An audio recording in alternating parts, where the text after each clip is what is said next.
यहाँ इकोनॉमिक्स यानी अर्थशास्त्र चैप्टर 2 उपभोक्ता के व्यवहार का सिद्धांत यानी theory of consumer behaviour chapter 2 को पढ़ने वाले हैं। ये वीडियो काफ़ी इंपॉर्टेंट होने वाले हैं किसी भी बोर्ड के लिए। याद रखिएगा 12th के बच्चों के लिए काफ़ी इंपॉर्टेंट ये टॉपिक हो जाती है और यहाँ से प्रश्न पूछे ही जाते हैं। याद रखिएगा यहाँ से प्रश्न पूछे जाएंगे, ये गारंटी है।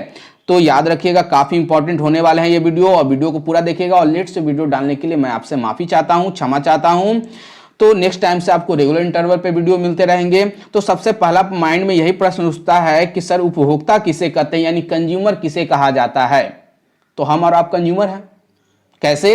तो उपभोक्ता उस व्यक्ति को कहते हैं जो विभिन्न वस्तुओं का या तो उपभोग करे या अथवा उनका उपयोग में लाए। तो हम वस्तुओं का इस्तेमाल करते हैं, उपयोग करते हैं, उपभोग करते हैं, तो हम लोग क्या हो गए? कंज्यूमर हो गए, यानी उपभोक्ता हो गए।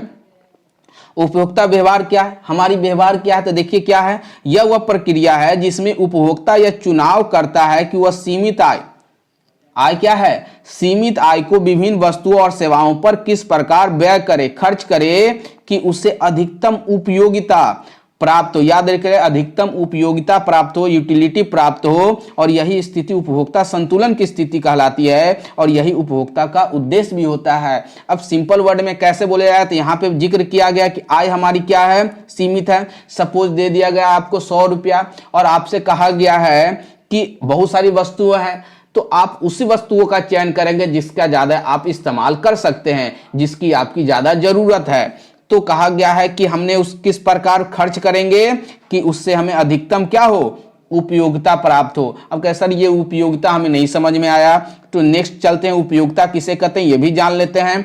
तो उपयोगिता यानी यूटिलिटी क्या है? तो किसी वस्तु की वह शक्ति, किसी वस्तु की वह शक्ति जो किसी व्यक्ति की आवश्यकताओं को पूरा करती है, यानी वस्तु की वह शक्ति जो व्यक्ति की आवश्यकताओं को पूरा या संतुष्ट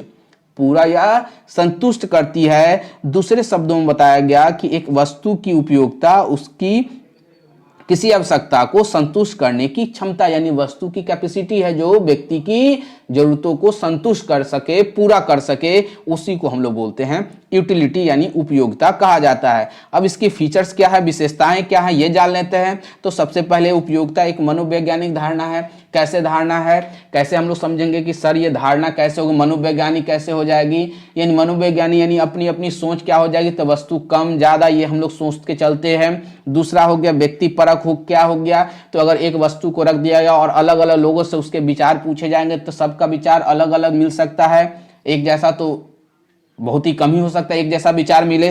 तो व्यक्ति परक हो गया वो कि अलग अलग व्यक्तियों की वस्तु के प्रति अलग अलग सोच है। उपयोगिता का विचार सापेक्षिक है, रिलेटिव है। सापेक्षिक का इंग्लिश क्या होता है? रिलेटिव है। कैसे रिलेटिव है? तो रिलेटिव कहने का मतलब हो गया गर्मी का मौसम लगेगा तो हम लोग हल्के कपड़े पहन लेंगे और ठंड का मौसम लगेगा तो हम लोग स्वेटर वगैरह पहन लेंगे। तो ये हमारे क्या होगा? उपयोगिता हो गया कि हमें किस चीज की उपयोग करनी है। तो ये हमारा विचार हो गया कि अगर ऐसा थोड़ी है कि ठंड के दिन में हम लोग हल्के कपड़े पहने ठंड मार देगी। उपयोगिता नैतिक सिद्धांतों से प्रभावित नहीं है। कैसे नैतिक सिद्धांतों से? नैतिक यानी मोरल यानी अच्छे काम, और लोग बुरे काम करके अपनी संतुष्टि को पूरा करते हैं। तो नैतिक सिद्धांत